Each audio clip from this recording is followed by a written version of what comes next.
Welcome to Sex Ed with DB. I'm your host, DB. Let's get into it.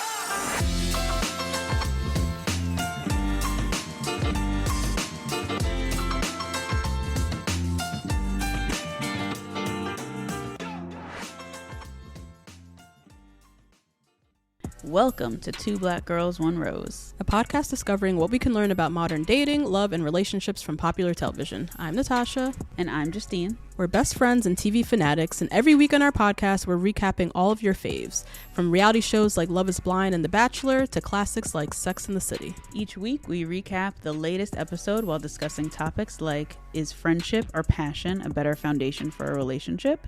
And should we be dating men in their 20s? We both spent our 20s dating all around New York City, so we've got a lot of relatable mess and stories to share. Listen to us on all podcast platforms, and for bonus and video content, join us on Patreon.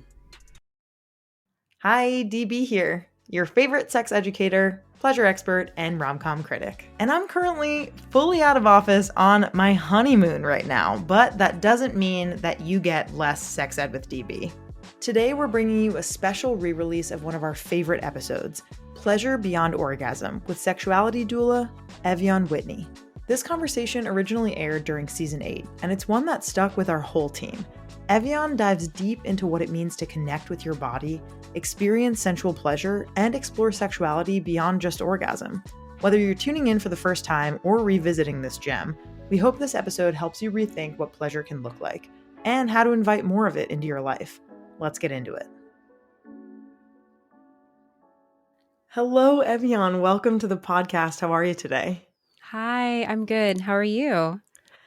I'm really good. I am very excited to chat with you. You are someone I have admired from afar for a very long time, and it's an absolute pleasure to get to know you. I think like in the first couple years of being a sex educator and doing Sex Ed with DB, you are someone that's been on my inspiration board, if you will, of people in the space who, seriously, who are doing like incredibly important and mindful work. And so I'm just very lucky, I feel, to get to talk to you today. So thank you. Oh, thank you so much. I'm so happy to be here, and like such generosity that you've given me with your words. I really appreciate that. Of course, of course. And for folks who don't necessarily have you on their inspiration board quite yet, I'm wondering if you can introduce yourself and just share a little bit about your work.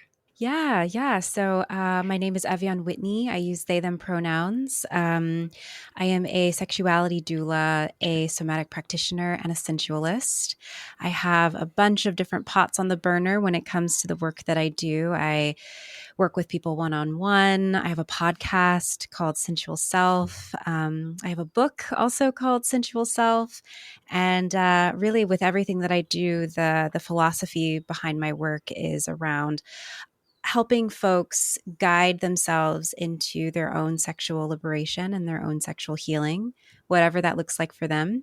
And really coming from this space of like unshaming, reclaiming, and healing our sexuality at these intersections of pleasure, embodiment, race, gender, identity, and honoring the body. So that's a little bit of what I do. Yeah, just a tad. You're, very multifaceted, a lot going on. I think something that I really, really appreciate about you, and at least everyone is very different, I presume, from kind of the content sometimes that we put out into the world. There are many levels to us and what we're feeling and what we're thinking, but I really get such a sense of honesty and transparency from you. And I'm sure you get this a lot, but it really does feel like I know a lot about you. And it's a very special feeling when you haven't actually met somebody yet. And like this idea that you have of honoring the body, I think that really comes through in your work and in your content and in your education. And so I wonder if we can start today by just sharing a phrase or a word that really describes how you're feeling in your body today and in your mind. How am I feeling in my body and my mind today?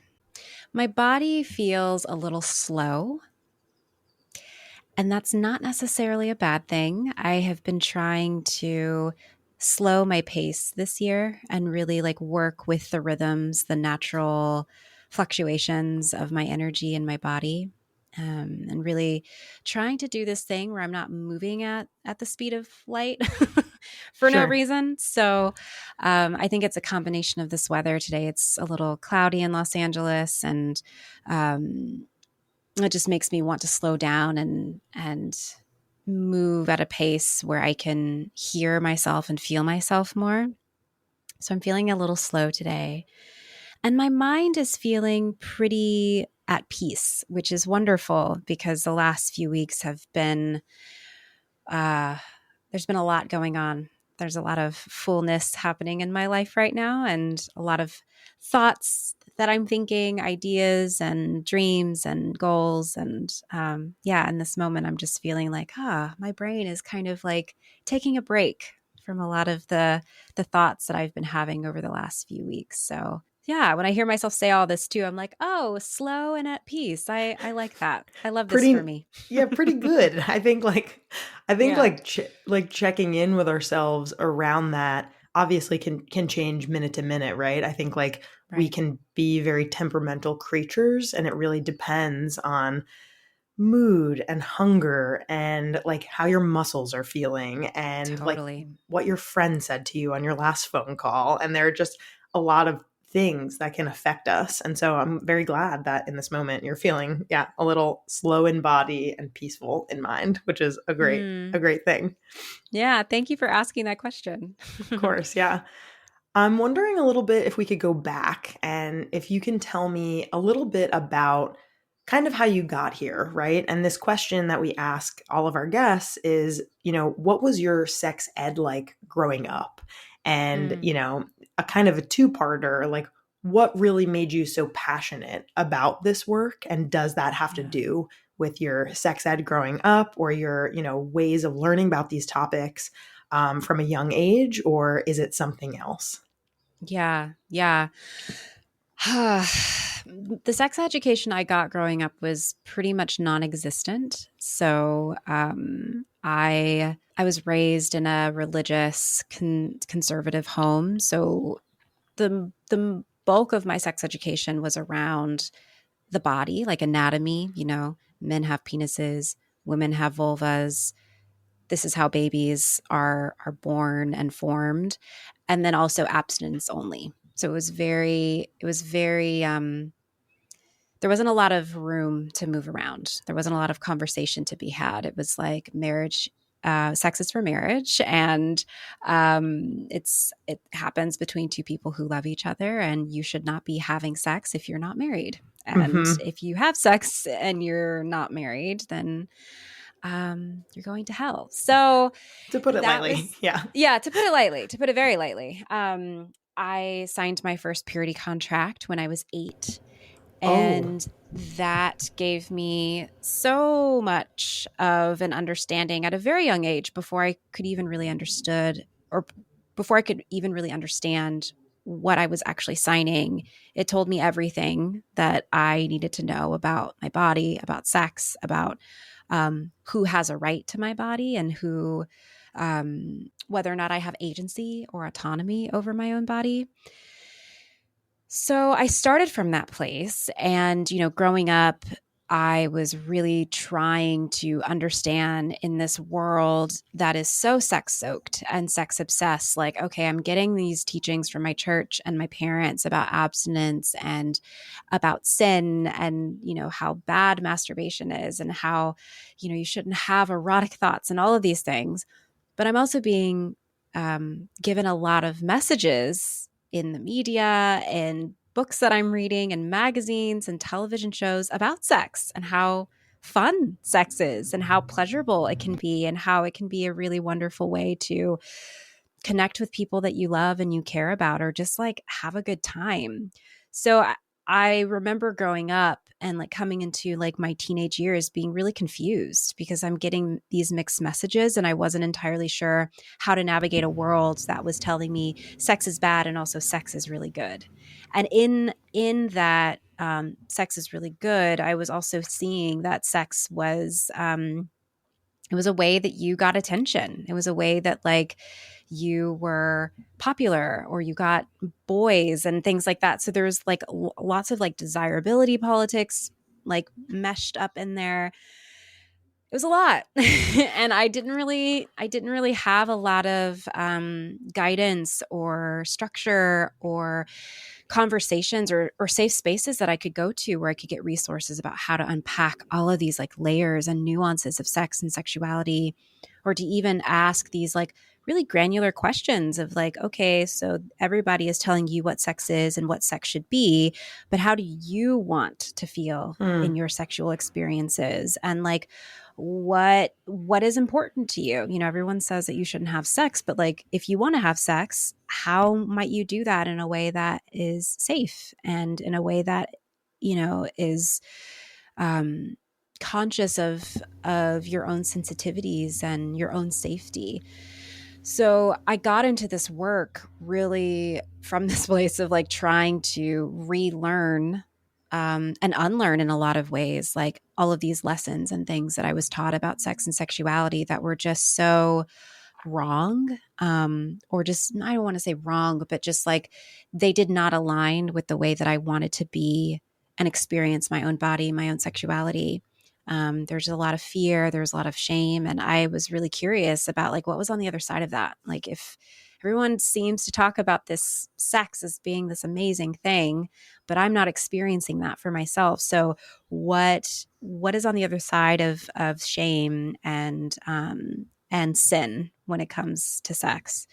So yeah, becoming a sex educator was not the thing that I imagined I would be doing with my life. I had other plans, but it's very clear to me that this is such a, not just a passion, something that I give of service to others, but it's also something that I give of service to myself, to this like younger version of myself that did not receive comprehensive and open, responsible, and respectful education around sex, body, gender, identity, love, all of those things. So it's been, and one of the things actually I wanted to touch on as you were talking about how like the work that I do is I really give so much of myself and make myself really vulnerable. And there's a lot of honesty and transparency within the work that I do. And it really comes from that place. Like I feel that I do this work for others and I also do it for myself, that as I am helping to guide and usher others into their own sexual awakenings, whatever that looks like for themselves, I am also on this journey and I'm also on this path as well.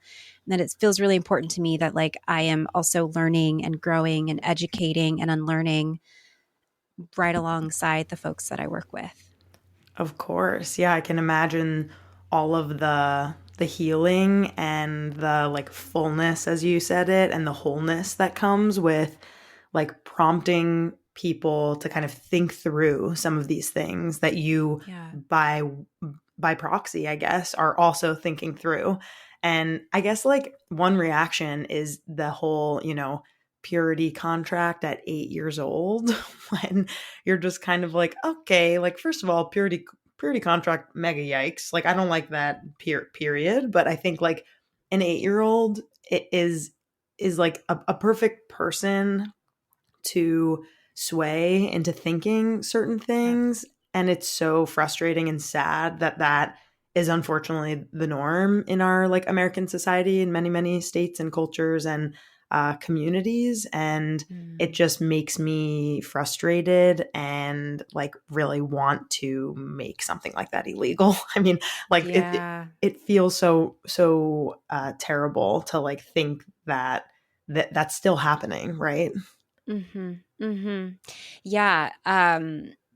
When I think back to those moments, it feels really gross in my body, you know? Right. And especially because like what you said, it's like that's, and this is something that I've been unpacking so much in therapy. Like I feel so much anger that was something that was imposed upon me without my consent because I'm 8 years old. I didn't really understand what purity was or virginity was or what even sex was. And yet I'm in this space, which is supposed to be a safe space. You know, it's in church and it's amongst my church friends and leaders that I have given a lot of trust to, and I have seen as an authority figure, the fact that like this was part of my story and now a part of my body. Like purity culture lives deep inside of me because of those very formative years that it was given to me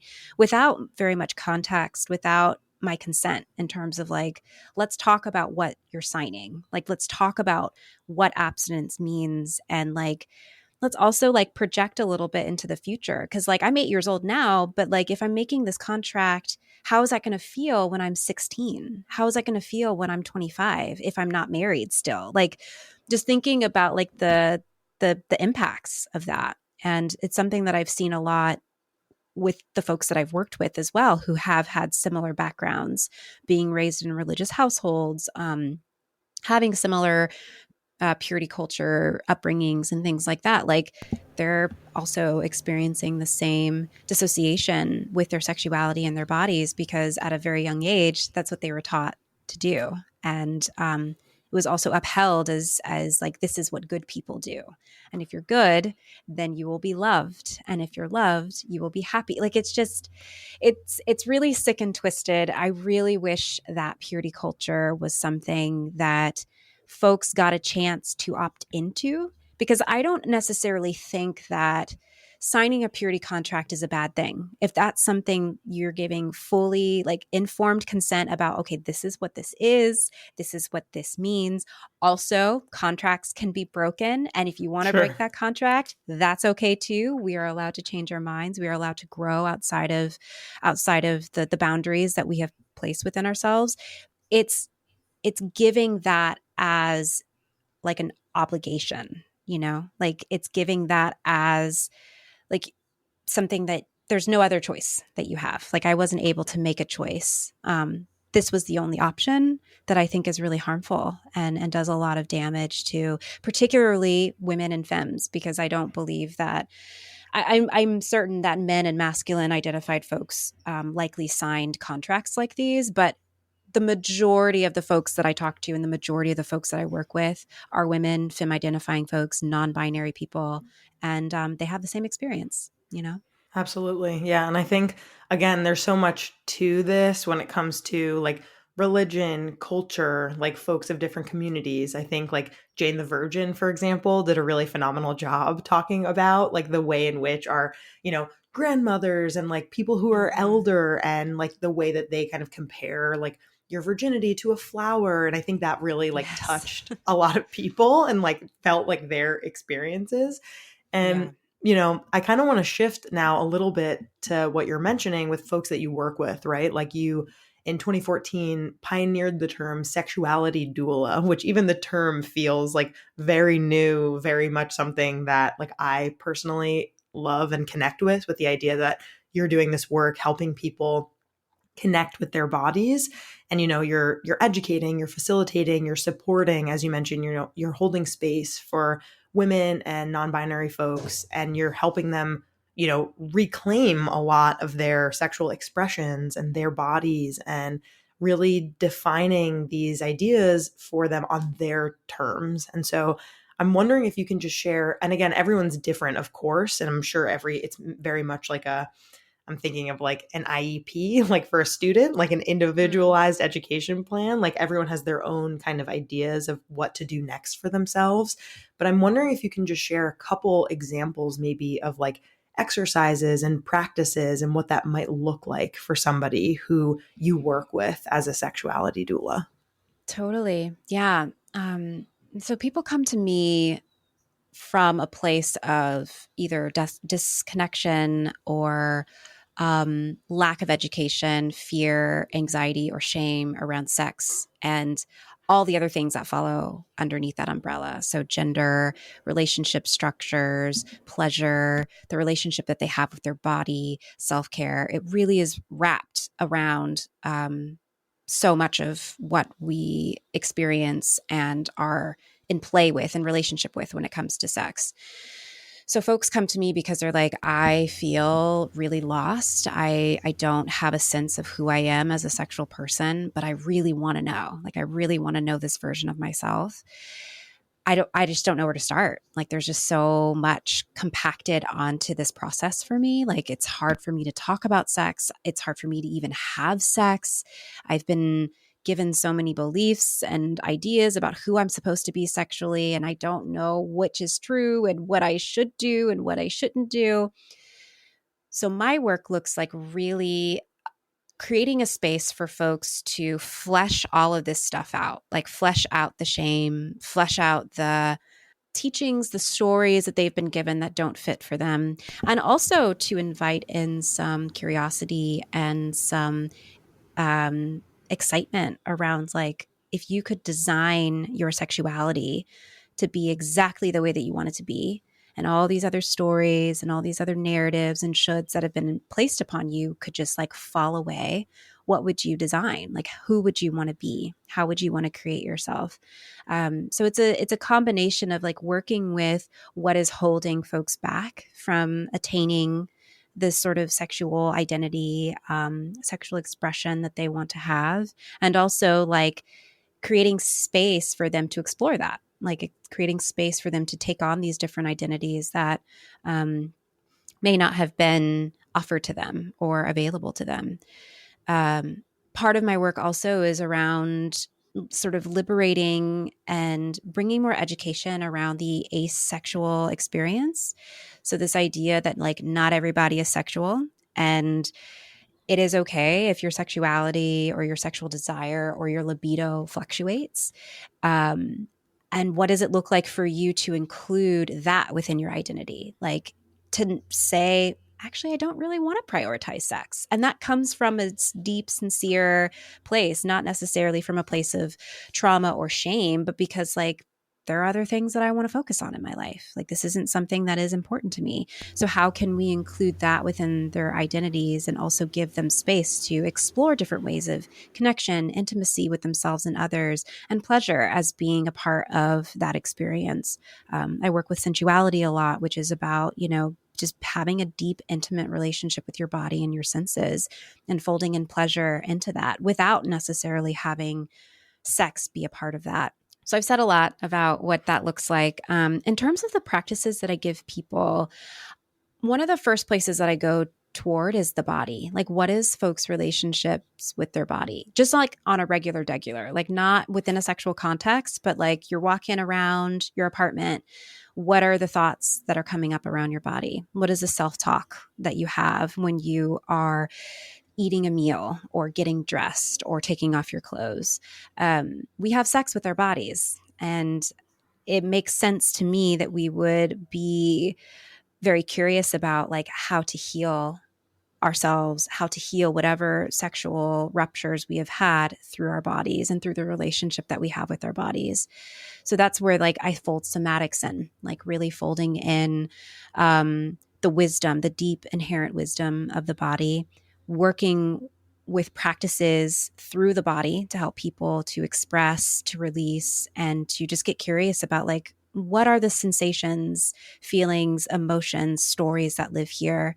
And how can that wisdom help guide me on this path toward liberation, toward healing, toward pleasure, and toward aliveness?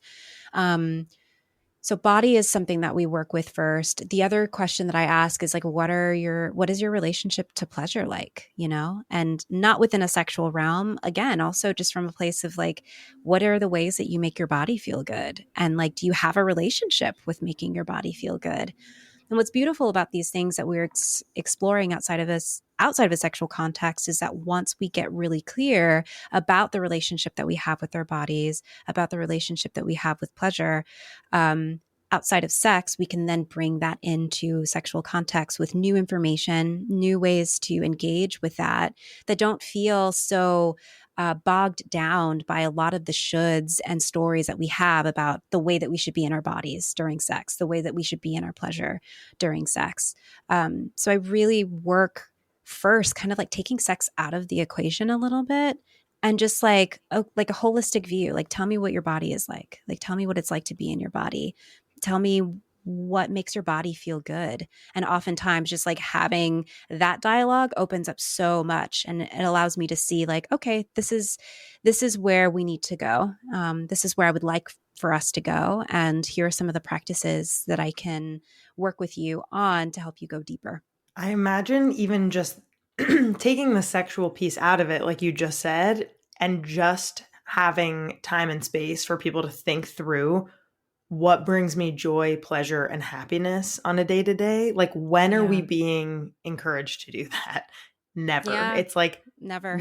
It's like numb yourself with this TV show, or like pretend like you are, not worried about the things that you're stressed about by distraction, or, Right. there's very little like opportunity that we have in our like really fast paced environment with so many emergencies, right? Like the news, the election, like the politics. Like, there's a great expectation, at least I feel in my circles as an adult, to kind of like be on top of my shit and like know what's going on. And that leaves pretty little room for me to like really focus inward and, like, to use your word that you're feeling about your body today, like slow it down a little bit. And so I find that that's kind of revolutionary, to really be able to think through like what brings me pleasure, what feels good in a non-sexual way. And then once those things are identified, then kind of taking it to like a phase 2 in a sense, if that's something that someone is interested in doing. Yeah. And, I work with a lot of survivors, for whom sex is just really difficult, or it comes with a lot of weight, comes with a lot of baggage. And for me, as someone who is also a survivor, it feels really important to like take sex out of the equation as a way to just like very gently go into these areas. Because I know for me, the idea of trying to fix my sex life was just too much. And what I really needed to do was start from the very beginning, which was like, what relationship do I have with my body? And the more I began to heal that and understand that, the more I could find new ways of resilience that I could tap into, so that when I began to start going into these realms of like my sexual trauma or my sexual desires, I had something that I could lean back into in my own body. So the work that I do is as trauma informed as possible, with this understanding that like sometimes it's not helpful or useful to go straight into like, okay, so let's talk about orgasms, because we need more time. A lot of us haven't been in safe spaces or have had safe conversations around sex and sexuality. And the idea that we could just jump right into that without like allowing people to like acclimate and find their own sense of safety and resilience within these conversations, that's really important to me. I really want to make sure that in everything that I do, and every class that I teach, every talk that I give, every session that I'm in with someone, that there is safety first and foremost. And if that means that we are spending the first month not even really talking about sex, but we're just exploring like senses, you being in your own body and experiencing your sensuality from a non-sexual place, if that is going to help us get to a space of like possibility and dreaming and healing around sexuality, I'm all for slowing down. Another aspect to this, right, is that none of this is stagnant. Like, it's like a river, right? Like this idea of how you feel about your body and your sexuality and yourself and your partner, if that's, in your life. And it really ebbs and flows. And I think like this idea that we're just gonna have this, it's not like a mountain to climb where like the peak is like you're all of a sudden like your best sexual self. It's a muscle, right? That you kind of have to like really, and a garden that you have to tend to and like build. And I think especially for me, when it comes to body image and self-image, and like what you said before, like, how do you feel about your body when you take your clothes off, or when you get dressed in the morning, or, when you look at yourself in the mirror? And I think like it's this muscle that like you have to be encouraged either by yourself or by, an expert such as yourself to say like, what like feels good to you? Like when you look in the mirror, like what do you really like relate to and feel so like happy to see in yourself? Whether that's on the outside and the inside. And it's such an important practice. Like we talk about like exercising all the time as like a society to like, you know, build our physical health and to get stronger. And like, we don't talk about like how to build our self-image, which really impacts so many pieces of us. So many pieces. It's all connected, you know. It's all connected. It's not. I have tried to work within my own sexual healing from this place of like, oh, if I just like buy this particular toy or try this particular technique, it's going to unlock everything that was constricted in my body, all the norms and narratives. Like, it's just going to be fine. I'll just show up and do the thing. It's fine. And it's like, no, actually, especially when we're thinking about marginalized folks, like this is all of this stuff. There's so much history and there's so much wrapped into our sex lives. I mean, we've have hundreds and hundreds of years of stigma and dogma around this aspect of ourselves, and also confusion as well, you know, just like coming back to these dueling messages that I was given when I was a kid, like sex is bad. And then, but sex is so good. Sex is like MTV, you know, like music videos. So like we have a lot of conflicting information. We have a lot of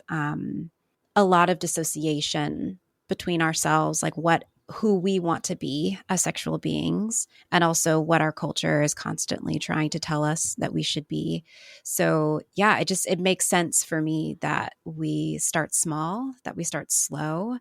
And we also start with a lot of reverence of like what it is taken for us to be here, and not even just in our own bodies, but thinking about what our grandmothers taught us about sex and sexuality, the traumas that they have experienced, our ancestry, like how sex was spoken about to them and how that was carried down into, you know, our lore, like our family lore, you know, like it's all connected. So whenever I'm in session with people, I'm not even just, the way I see it is that I'm not in session with just this one individual. I'm also thinking about like their family and like these traditions that were passed down to them about their body, about rest, about pleasure, about who has a choice over their own bodies. All of it's connected. All of it's connected. And that's what makes this work so rich for me, because it's not just like, woohoo, dildos. It's like, let's talk about intergenerational trauma and how we can like break this cycle of sexual shame for the first time in your lineage. Like that is, Wow. It makes me feel so good. That's very powerful thought. And I think like thinking through too about like the amount of grace that we want to give to people who kind of came to us, whether that be our parents or our grandparents or aunts or, you know, people in our families, because of what they were taught. And I think like for myself, I know that I want to be a parent one day, and I'm going to really try my best with my kids when it comes to teaching them everything in like a really kind, patient way. And like parents fuck up all the time. And like that really sucks that like kids are so impressionable. And like the idea that a parent would, you know, be able to say like, hey, like I kind of fucked up here. And like, here's what I wish I would have said. I think like a lot of young people and old, just people who have relationships with their parents and, you know, people who raise them, that conversation is like very much needed for some of that healing. Yes, 100%. Going back a little bit to, you know, this is kind of a meta question because it's about like how you feel about being like a public person, which you're doing right now in this interview. But, you know, we talked about you being like very open and transparent in many aspects of your life, your practices, your feelings, and how things kind of go for you behind the scenes sometimes and what that really looks like. You know, you shared your thoughts and feelings about book grief during the 1-year anniversary of your book, Sensual Self, you know, due to how isolating and lonely it could be to write a book, despite how exciting and thrilling it could be in the same breath or in a different moment. And I'm wondering, like, what have maybe been like some of the most surprising moments and learnings for you from doing this very public, intentional, embodied, connected, and laborious work for yourself and for others? Yeah. That's an excellent question. One of the biggest things that I've learned is that we are all connected. Like I used to think that I was the only person on earth that was struggling with their sexuality. Like that was an actual belief that I had. I was like, everybody else is having the best sex of their lives. And little old me is in my apartment being like, I don't even know what good sex is. I don't even know how to do that with my body. And through this work, I have seen the power of community and the power of relationality, like being able to connect to each other through similar experiences that we're all having. Not all, most of us are having similar experiences about this. And that has been really wonderful. And I've seen the power of that in what I share. You know, when I started talking about my ace identity, I was floored to see that so many people were like, oh my God, I'm ace too. Or I think I'm ace as well. I've never thought of my sexuality in this context before. Like the healing power of community and being able to see and witness each other. It not only helps you to not feel alone, but it also creates this beautiful support network that allows you to feel like, oh yeah, like I've got a community at my back. Like I'm not the only one that is experiencing this experience, and I can look to other people and be inspired by them.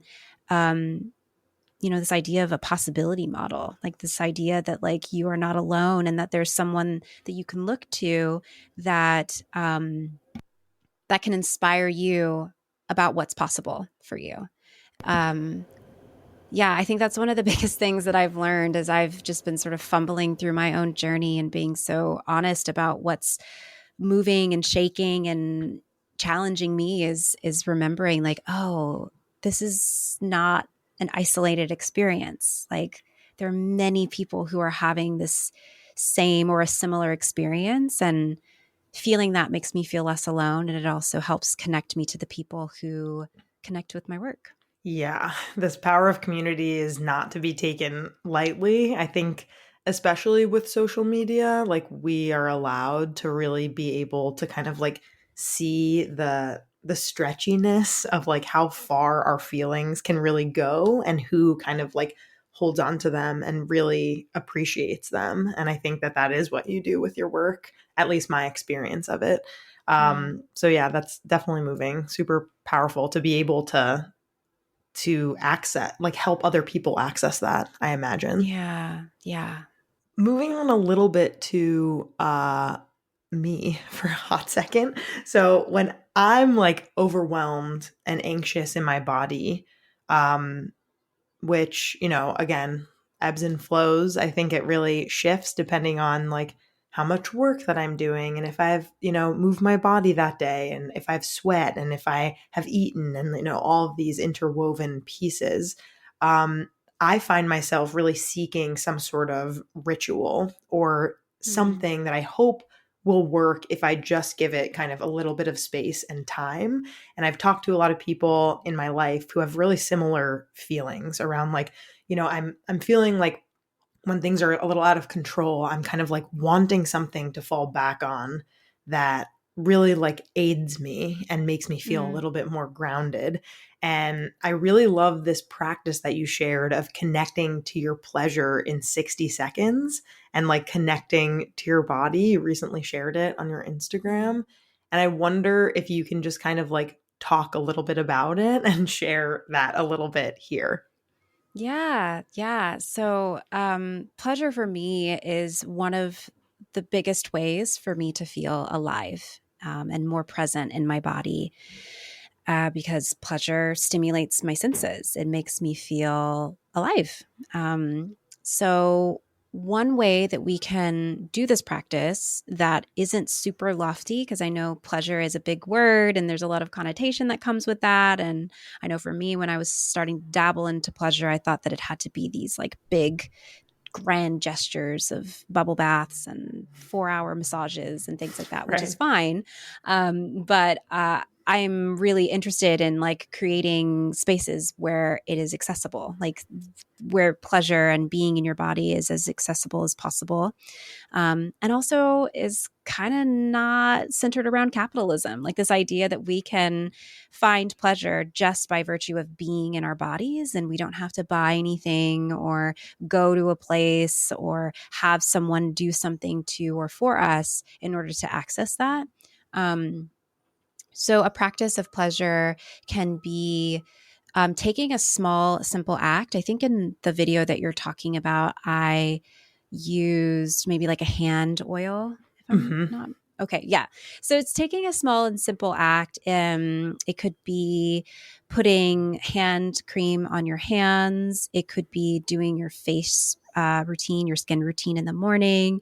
It could be braiding your hair, washing your hair, basically finding something that you're already doing and then slowing that process all the way down and allowing yourself to drink in the pleasure of that experience through your senses. So with the video that you're talking about, the practice was putting some oil on your hands and allowing yourself to like slow down the process to feel what it feels like to emulsify the product in your hands, smelling it, using your nose to take in the scents, looking at your hands as you are rubbing the oil inside of them, feeling what it's like for you to touch yourself. Like, what do you feel when you touch yourself?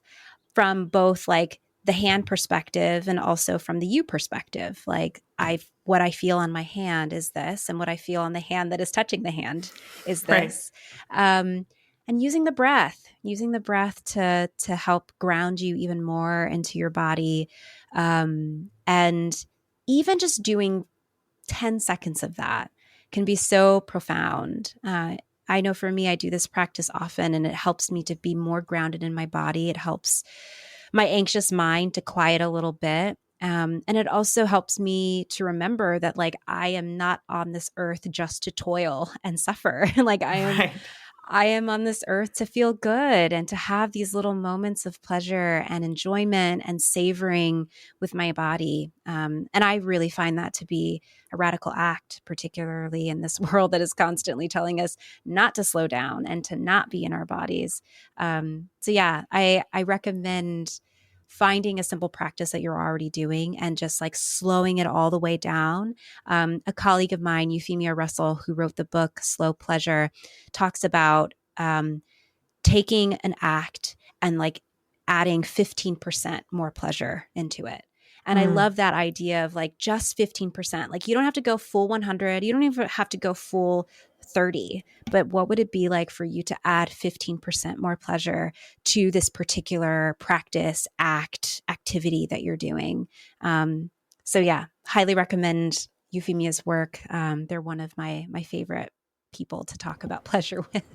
I love it. Yeah, it is radical. I mean, it shouldn't be. I think like it's so fun to experience pleasure, and it's pretty pure, right? It's like how your body is feeling, and it is connecting to your mind, right? In those moments of like the hand cream, for example, of like smelling good, feeling good, that breathing. Yeah. Like I just really connect to this idea of like this small thing that you're able to do every day if you want to.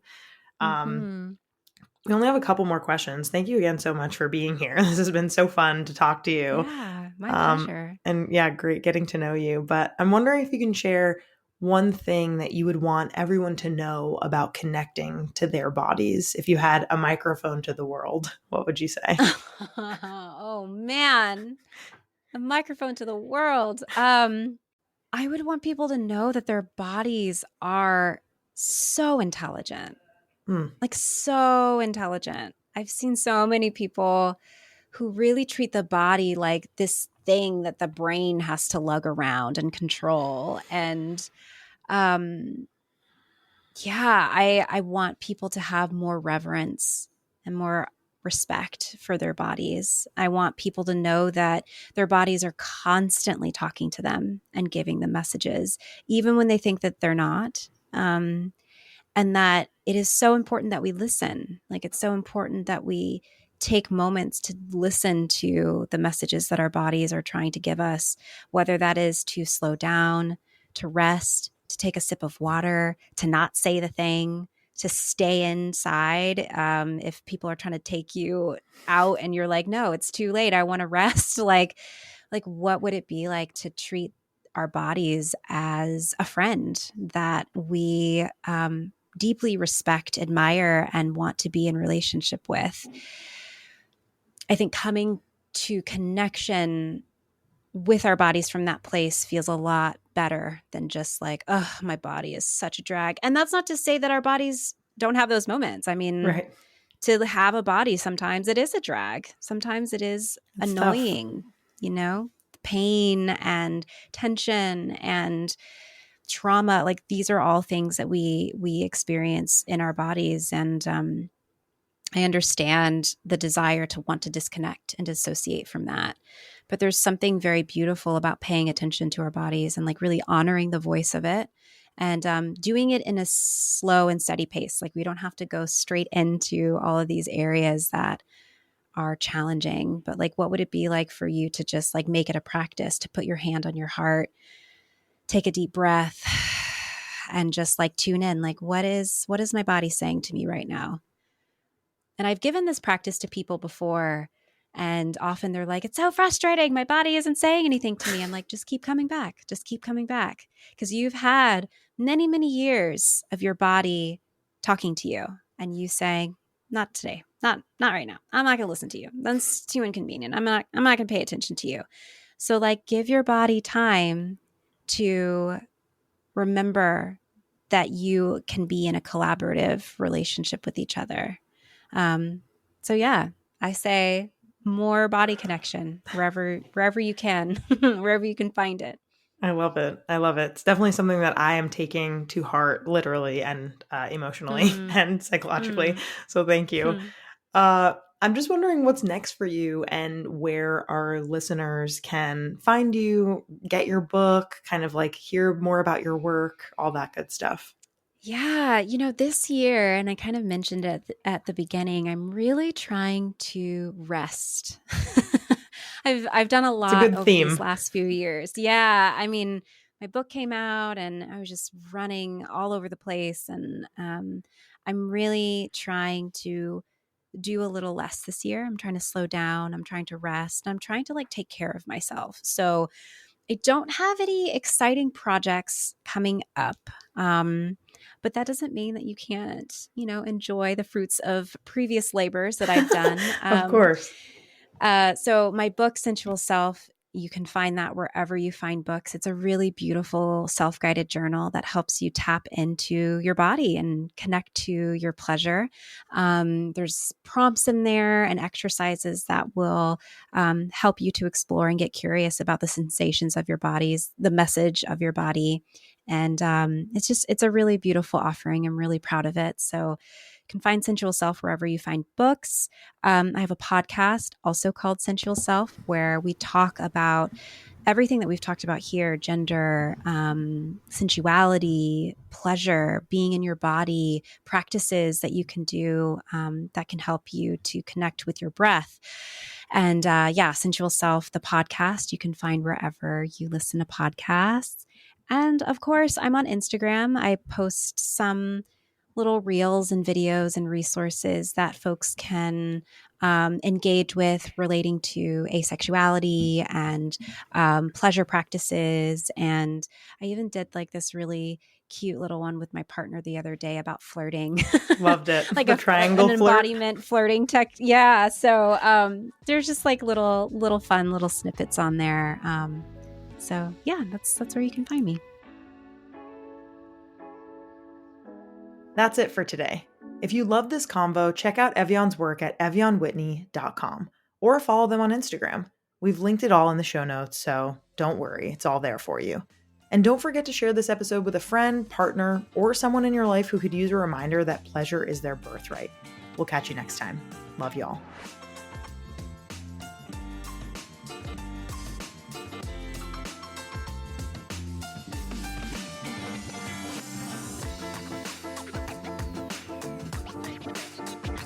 Our creator, host, and executive producer is me, Danielle Bezalel, aka DB. Our producer is Sadie Lidji. Our communications lead is Cathren Cohen. Our music theme is by Hook Sounds. Thanks so much to our featured guests, partners, and listeners. If you have a rom-com you remember from growing up and want us to cover it on Rom-Com Bomb, submit it to us by leaving a review on Apple Podcasts and leaving a comment on Spotify. Want to partner with us? Email us at sexedwithdb@gmail.com. For more sex ed content, follow us on Instagram @sexedwithdbpodcast. See you next time.